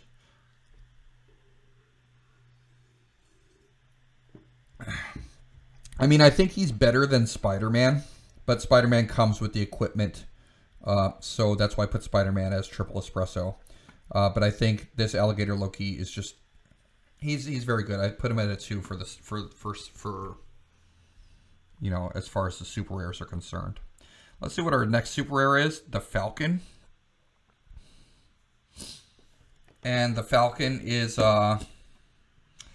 65 points. If he does have Red Wing that he starts with, so if you pay 5 points, he would be 70 points, and you would have Red Wing equipped. He's got 5 range with 2 targets. He's got the Avengers Initiative team ability. He's got 12 speed with charge and stealth. He also has running shot, but only if the Falcon occupies hindering terrain. He's got 11 attack with Quake, 18 defense with Invulnerable, 3 damage with Close Combat Expert. That Red Wing could get you an Outwit as well. Like if you use Red Wing, he can get an Outwit for 70 points. I think that's pretty good. I don't think he's as good as Spider-Man. I'm gonna just put him at a 2. That the Falcon. Where is the Falcon? There he is. Put him at a 2. Double espresso. Our next super rare is the Winter Soldier. I think we skipped a couple of set numbers there. So that Falcon was set number 48. Winter Soldier is set number 46. So set number 46, Winter Soldier, he has 65 points with, and he could start the game with the Super Soldier Serum equipped. He's got running shot and stealth and charge, but only if Winter Soldier occupies hindering terrain. He also has close combat expert and super senses and willpower traded. So you could potentially get a lot of penetrating damage with Winter Soldier because he starts with Pensai and he starts with exploit weakness. I mean, I don't know. I think even though he has the and he also has the team ability, so he can copy other team abilities, which makes him pretty cool. 7 range with single target. It's not bad. I think he's also like a 2. Him and Winter Soldier are about equal, I think. Even though he has penetrating damage. I think for the super rare slot, I think those 2 are about equal. Okay. And then the last one is President Loki, which is he's just called Loki. But this one comes with the Tesseract. So that's really good because he starts with equipment. He's 65 points or 5 points. If you pay for the 5 points, he's really 70, and he has the Tesseract equipped. He has Charge, Flurry, and... Oh, no, I'm looking at the wrong Loki. No, this Loki is 75 points. He comes with the Tesseract equipped. This is the one that looks like the President Loki. You're electing him. So he's 75 points or 80 if he starts with the Tesseract. And if you do pull him, you actually get the Tesseract. He's got 7 range with 2 targets. He's got Mystics. He's got Mind Control as a speed power, 11 attack with Pensai, 18 defense with Mastermind, which makes him very tough to take out. especially since he's got really good keywords. He has traded leadership and shape change, which is really great. So this Loki is very tough to take out. When Loki uses either and succeeds, give him a broken... So when he uses leadership or shape change and succeeds, give him a broken promise token, maximum 3. So you could just rack up those broken promise tokens, because he'll just sit there and if you hit your leaderships, you're gonna get them. You're gonna get the broken promises. When Loki is hit by an opponent's attack, remove all his broken promise tokens. If Loki has 3 broken promise tokens he has free, choose an opposing character within range and deal them 1 penetrating damage. After resolutions, roll a d6. If you roll a 1, 2, or 3, remove a broken promise token. You rack up those broken promise tokens until you get a maximum of 3. Then you master anytime your opponent. You don't want to lose the broken promise tokens, so you would probably want to keep him next to somebody to mastermind too. So you can mastermind with him to another figure, and if you do that, then he's not being hit because the other character is being hit, so he doesn't lose his broken promise tokens very easily. And then you can just deal out free penetrating damage, and it's within range, so there's no line of fire required to deal the 1 penetrating. So any character within 7 range, you could just deal 1 penetrating, as long as you keep getting those broken promise tokens.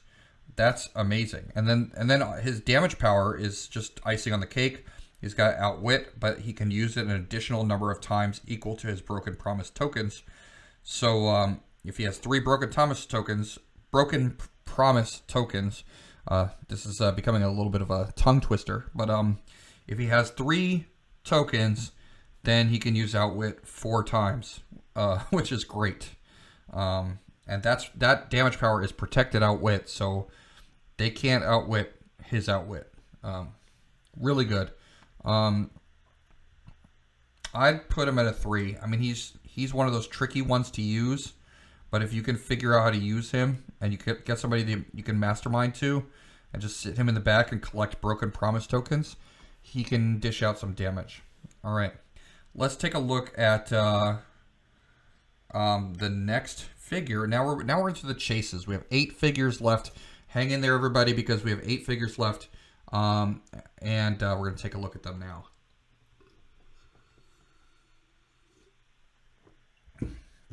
So the first figure we're going to look at is the Chase Agatha Harkness. Agatha Harkness is 100 points. And she is 7 range with 2 targets. She's improved targeting characters. Agatha Harkness starts the game with a Disney Plus Darkhold equipped. When she uses its effect, she may instead choose 2 listed powers. Her trait says power, generate a rune special marker, maximum 1 in Agatha Harkness's square. If Agatha Harkness is more than 3 squares from her rune marker, remove her rune marker. Other characters within 3 squares of her rune marker can't use powers. So that can be very tricky to use. It's a finesse move that you have to finesse it so that you place that rune marker in the right spot in order to maximize the use of it. Also, if you place the rune marker in the wrong spot, your other characters, including friendlies, won't be able to use powers. So it nullifies not only opposing characters, but friendlies too. It just says other characters can't use powers anywhere within 3 squares of the rune marker. So you really have to be careful where you place that. She has mind control and stealth on her special power, her special speed power. Free if Agatha Harkness occupies hindering terrain. Place her in a square of hindering terrain within 4 squares and line of fire. And she has a 19 defense with super senses. She has penetrating psychic blast and steel energy. Oh, so, no, well that she gets later in her dial. So she starts with penetrating psychic blast and range combat expert. So she's shooting for 12 for 4 penetrating, and you can poof her into a square 4 squares from line of fire. It has to be hindering though, so you can poof her 4 squares in hindering, and she targets through characters. So that's really cool too, because she can shoot through characters, she can perplex and outwit through characters. She targets through characters, so that's really cool. She's got 7 range with 2 targets. She does have the Mystic's team ability. I mean, I would probably definitely play her if I pulled her in sealed. Like, you don't want to not play her. But she's very tricky to use. So I would put her at a 3. I mean, most of these chases are going to get 3s, but it's like a 2 to 3. I'm gonna actually put her at a 2 just because of what's coming next. So I'm gonna put Agatha at a 2, and then we'll take a look at the Scarlet Witch, who is a 3. And the reason why Scarlet Witch is a 3 is because she's got really high values, and she's both of them have stop clicks, by the way. Agatha and does Agatha have any stop clicks? No, Agatha doesn't have any stop clicks. So Scarlet Witch has that same power where she can generate a marker. She can generate a special marker. In this case, it's called a Chaos Special Marker. If she generates a Chaos Special Marker, characters within 3 squares of her Chaos marker can't use powers. So she can do the same thing. The trait is called Thanks for the Lesson. So she could do basically the same thing that Agatha could do. But she's also different. She also starts with the Darkhold, and she can choose 2 listed powers instead of 1. The Darkhold gives Perplex, Prob, and Outwit, or you can pick one of those every turn at the beginning of your turn. But with Agatha and also with Scarlet Witch, you can pick 2. Okay, so with I have to put Agatha at a 3. It's a little hard to put her at a 2. I mean, she's still a must play if you pull her. But I mean, Scarlet is also going to be a 3. Scarlet is 12 speed with running shot, 7 range with 2 targets, 12 attack with Pensai, 19 defense with invincible, 4 damage with range combat expert. So that really puts her at 13 and 5 penetrating when she's shooting, with 7 range, 2 targets. She can see through hindering because she's got improved targeting hindering. She's got the Avengers Initiative team ability. She's also got the Mystics team ability. You're playing her probably in sealed. You're probably playing her at 150 points. She's got 2 stop clicks with super senses and invincible on her stop clicks. She also gets shape changed later in her dial. She's really tough to deal with. Yeah, I mean, compared to that Doctor Strange Sorcerer Supreme that was almost 200 points, this Scarlet Witch is way better because she's only 150 points and can dish out, just as much damage. She's really good. And don't forget that she can perplex her own defense, or she can perplex her own attack, or she can perplex somebody else. She can prob herself. She can use prob. She can use outwit if she needs to. She can pick 2 of those powers on the Darkhold. So, later on, she gets a special power where she has knockback and penetrating psychic blast. When the Scarlet Witch knocks back an opposing character after resolutions, choose one, remove an action token from her, or heal her 1 click. So she even has healing. The Scarlet Witch is amazing. I put her at a 3 for sure. It's hard to rate the chases because they're all going to be kind of like 3s. But I'm going to try to do my best to rate the chases here. So let's look at Loki. This is actually one of the weaker chases in the set. This is Loki, 75-point Loki. He's got he's like the Frost Giant version of Loki. He's got 70. He's set number 51. 75 points, 3 range with 2 targets, 10 speed with charge, 12 attack with quake, 18 defense with invulnerable, 4 damage with perplex. He has a trait, Steal Energy. When Loki hits, after resolutions, give each hit character an action token. He has another trait, Plasticity. Adjacent opposing characters can only clear 1 action token instead of 2.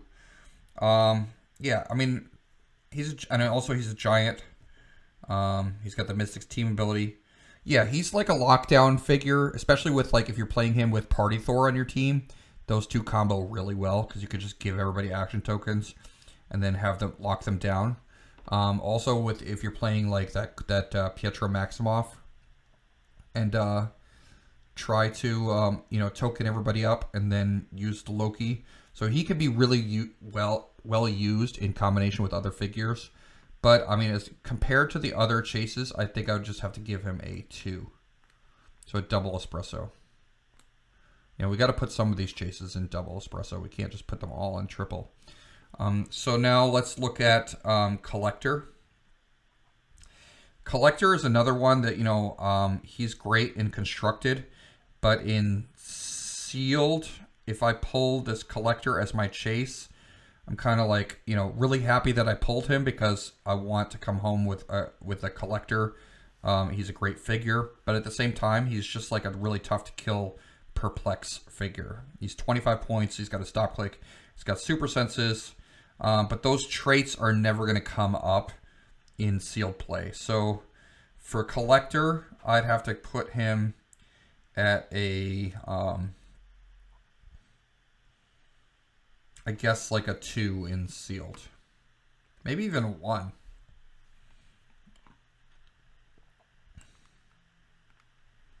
Because he's just like a 25 point perplex figure. I think I put Collector at a 1 in sealed. Because what he has going for him is he's got Cosmic Energy. He's got 4 range with 2 targets. He's got 10 speed with phasing teleport, 12 attack with incap, 18 defense with super senses and a stop click, and then 1 damage with perplex. His trait says, if you have at least 1 character of each rarity of common, uncommon, rare, and super rare on your force, friendly characters modify attack +1. That might be possible. You never know. A little bit hard to pull off. His other trait says, at the beginning of the game, if each character on your starting force is from a different Heroclix set, as long as the Collector is on the map, friendly characters modify damage +1. And his damage power says, and then he's got the stop click. So you're not going to be able to ever have a character from different Heroclix set, every character on your force from a different Heroclix set. That's not going to happen in sealed because it's impossible, right? Unless, I don't know how that's possible. If you go to a venue where they play a sealed game where you're pulling a booster from 5 different sets, then that might be possible. But I don't think it's possible. So that's why I'm putting Collector at a 1 in sealed, because he's basically just a 25 point perplex figure. And I love the Collector. It's a great figure. If I pull him, I'm really happy to pull him. But I don't think he's great in sealed.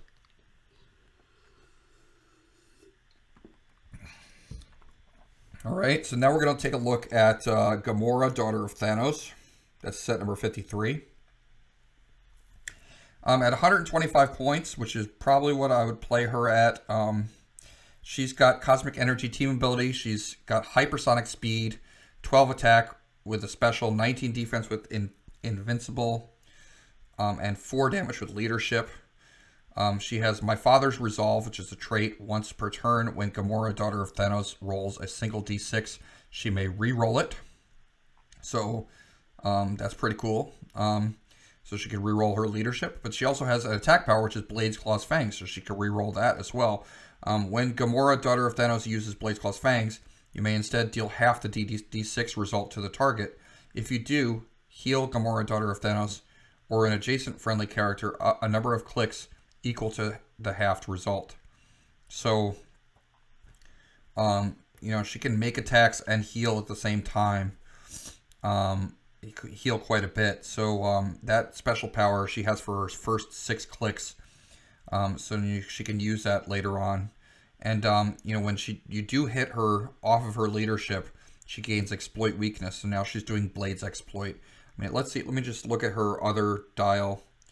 If you play her at 75 points, and she starts with Blades and exploit with that same power, where she could re-roll, so she could dish out a lot of damage. She also got 2 targets, so she can close attack with 2 targets. I mean, I would put this Gamora at a 3. I think she's maybe a 2. But no, she's got hypersonic, so I'd put her at a 3. If she was just charged, I'd put her at a 2. But I think because she has hypersonic, I'd put her at a 3. The next figure is Sakarian Iron Man. Sakarian Iron Man is definitely a 3. I think he's one of the best chases in the set. He's only 50 points, and you're getting so much for 50 points. At the beginning of the game, so he's got like a very plain dial, willpower throughout his whole dial, no attack powers, no speed powers, 6 range single target, 2 damage with a special, which is Outwit and Perplex. But the cool thing is that his trait is just what makes him really powerful. At the beginning of the game, you may generate up to 3 standard objects anywhere on the map, at least 5 squares from each other. When Sacarian Iron Man picks up a standard object, you may instead place it on his card if less than 2 objects are on his card. So he can do up to 2. Also, don't forget that you can place regular objects in addition to those 3 standard objects that his trait gives you. Sakarian Iron Man modifies his combat values by +1 for each standard object on his card, and at the beginning of your turn, you may choose 1 standard speed or attack power for each object on his card to use until your next turn. When Sakarian Iron Man would be dealt damage from an opponent's attack, you may remove a standard object from his card to take 1 unavoidable damage instead. So, you know, you grab 2 objects. Now he's got +2 combat values to all his combat values, including range, including defense, including attack, speed, and damage, right? So he's got 4 damage, 12 attack, 19 defense, 8 range, 12 speed, right? For 50 points, as long as he's holding those 2 objects. Then he also can pick 2 powers at the beginning of his turn, a speed and an attack power, or 2 speed powers or 2 attack powers. It's up to you. So you could pick Charge Flurry, you could pick Hypersonic Pensai, you could pick anything you want, 2 attack or speed powers, and you can do it in any combination. Then you could do that at the beginning of your turn, as long as he has 2 objects. Then, if he gets hit and he gets dealt damage, if you only want to take 1 damage, you remove one of those objects, and now he just takes 1 damage. So he's hard to take out. And he's got Outwit and Perplex on top of that. This is all for 50 points. Plus, he's got the Avengers keyword, so you could even pretty easily theme him onto a team. He's just insane for his point value. I really like him a lot. So definitely the one that I want to pull the most out of the set is Sacarian Iron Man. Although, you know, that Scarlet Witch is awesome too. So then let's take a look at Ultron Infinity. Ultron Infinity, you know, like a lot of people have been saying that he's, you know, he's 125 points. He's got 7 range with 2 targets. He's got Cosmic Energy, Team Ability, 12 speed with Running Shot, and he's a flyer. 12 attack with Energy Shield, with Energy Explosion. 19 defense with Impervious. 4 damage with Outwit. He's got Cosmic Energy, Team Ability, so he can't be outwitted. And his trait is Stealth. And at the beginning of the game, each opponent must give an Infinity Gem token to 6 distinct characters on their starting force. If they have less than 6 characters, excess tokens must be given to 1 or more characters. When Ultron Infinity hits 1 or more characters with an Infinity Gem token instead of normal damage, you may choose to remove 1 hit character's Infinity Gem token to roll a d6 to gain mission points equal to the result. I think that could definitely be pulled off and sealed. Not in competitive. In competitive meta play, this is probably not the best chase because it's hard to pull off that mission point win. But in sealed, I think if you're playing fast with your opponent and you're getting those hits in with Ultron, and the game's going quick enough where you're getting enough turns, I think you could definitely pull off a mission point win. So I think Ultron is a 3 for sealed for sure. And then the last one is Captain America. And this Captain America is he's just a beast in sealed. I've actually played him online, practicing sealed online.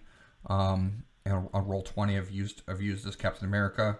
He's really good because I played him at 125, but I mean he's also good at 75 too. You can play him at 50, 75, or 125. I'll just read his 125 point line. He has Avengers Initiative team ability, so he shoots through hindering. He's got 6 range with 2 targets, 10 speed with Force Blast and hypersonic speed and stealth.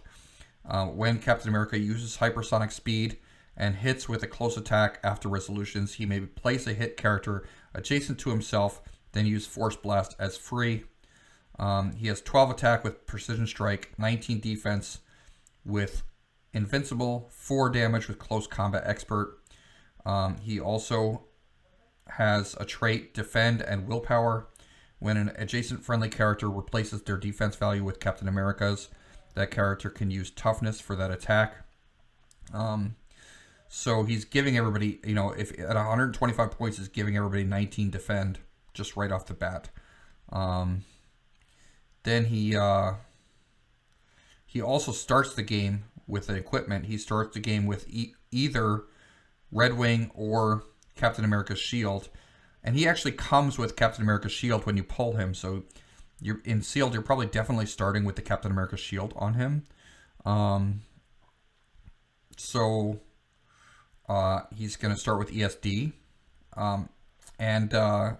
yeah, I mean you can hypersonic speed with him, and then close attack him, and then place them adjacent, and then possibly break away with hypersonic speed, and then place that character adjacent to where you ended up after your hypersonic speed has resolved, and then Force Blast them as free back into your kill zone.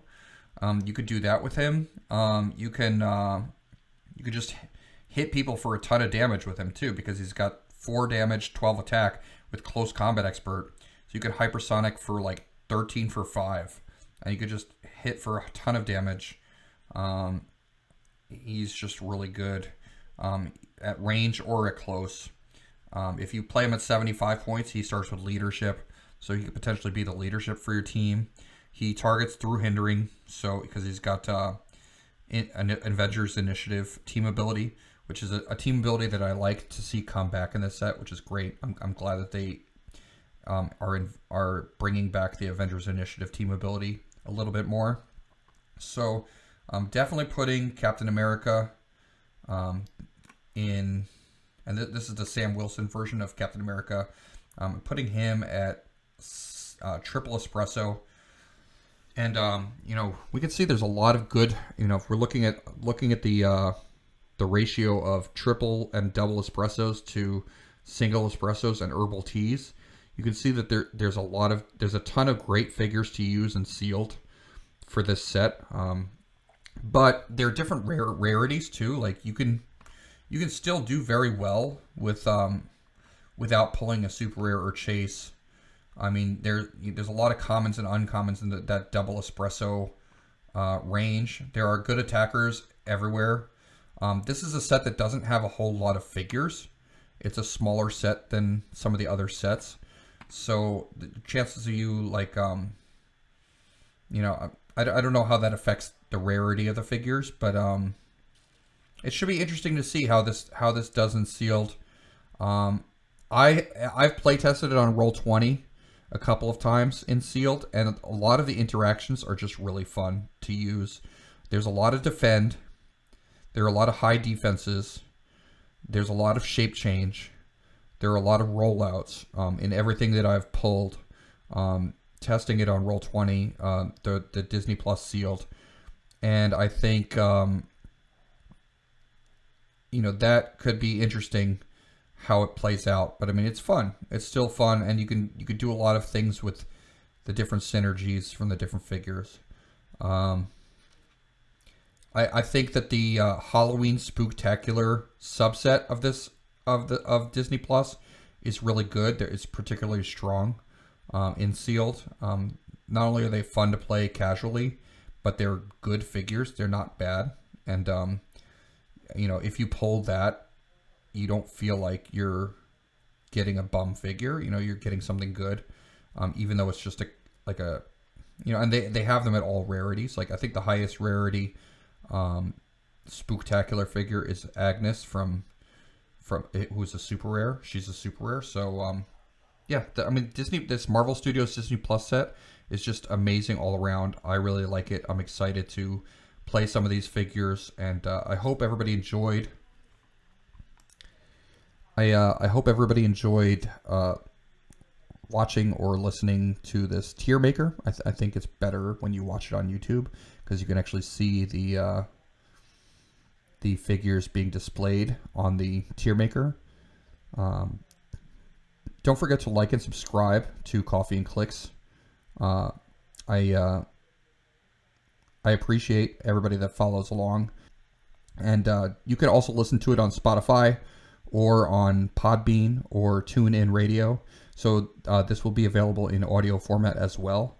I'm sponsored by Highlander Games out of Boonton, New Jersey. I did mention that before, so just check them out if you are interested in purchasing seal product for Heroclix. They do ship, so you can check them out on Facebook or call their store.